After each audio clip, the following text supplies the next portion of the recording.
കണ്ട അടുത്തത് കണ്ട വെള്ളരിയാണ്. ഇത് വിത്തിനിട്ടേക്കാണ്. കാരണം ഇത് നട്ടതൊന്നുമല്ല, ഇതെല്ലാം ഇതിൻ്റെ ഇടയിൽ പൊടിച്ചു വരുന്നതാണ് നമ്മൾ നേരത്തെ ചെയ്തിരിക്കുന്നതിൻ്റെ. ഇത് ഒറ്റ മൂട്ടിൽ തന്നെ കുക്കുംബറും കണിവെള്ളരിയും കൂടെ ഒരുമിച്ച്.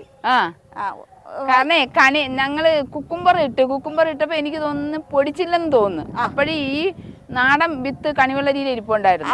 അപ്പൊ അത് വെറുതെ ഇങ്ങനെ ഇട്ടപ്പം ഒരുമിച്ച് പൊടിച്ച് ഒരുമിച്ച് കാച്ച്. അപ്പൊ ഇത് വിളവെടുക്കുന്നേ ഒരുമിച്ചായിരിക്കും. കാരണം ഇവിടെ ടീച്ചർ കണ്ടിട്ട് എല്ലാത്തിനും കായ്കൾ വന്നു മത്സരിച്ച് കായ്ക്കുകയാണ്. കാരണം എനിക്ക് ആ ഒരു മത്സരമുണ്ട്.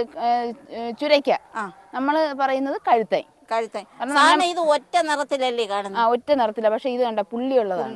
ഇത് ആദ്യമായിട്ടാണ് ഞാൻ കാണുന്നത്. ഇതിപ്പോ ഇങ്ങനെ ഉണ്ട് ഒരു ഫേവർ. കാരണം ഇത് നമ്മളെ മലയാളികൾക്ക് ഏറ്റവും ഇഷ്ടപ്പെട്ട ഒരു പിന്നെ പച്ചക്കറി സാധനമാണ്. പണ്ടുള്ളവർ കണ്ടി നമ്മൾ ഈ ഉണക്ക സമയമാകുമ്പോൾ ഇവർ പൊടിച്ചു വരികയും ചെയ്യും. അതൊക്കെയാണ് നമ്മൾ കഴിച്ചുകൊണ്ടിരിക്കുന്നത്. ഇപ്പോഴാണ് ഈ പച്ചക്കറിയൊക്കെ ഇതുപോലെ ഇത്രയും ഇത് ഡിമാൻഡ് വരുന്നത്. ഇത് പച്ചച്ചീര ഇത് നട്ടിരിക്കുകയാണോ?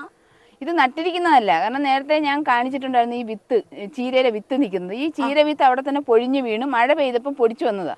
വെള്ളം ഇല്ലാത്തതുകൊണ്ടാണ്. ഇല്ലെങ്കിൽ ഇത് നിറഞ്ഞേനെയായിരുന്നു. ഇപ്പൊ ഈ അപ്പൊ ഇത് വളർന്നു വരുമ്പോ നമുക്ക് ഇത് വെട്ടിക്കൊടുക്കാം. ഇത് ഒരു ചെലവും ഇല്ലാതെ നമുക്ക് കിട്ടുന്ന ഏറ്റവും വലിയ പ്രോഫിറ്റ് ആണ്. ഒരു പിടിക്ക് 30 രൂപ കിട്ടും. സന്തോഷം. ഇത് കണ്ട നാരങ്ങയുടെ പൂ നമ്മൾ കണ്ടിട്ടുണ്ടോ?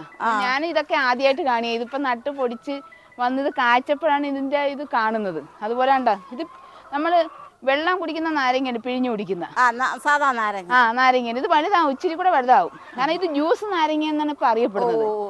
സാധാ നാരങ്ങയെക്കാളും ഇച്ചിരി കൂടെ വലുതാവും.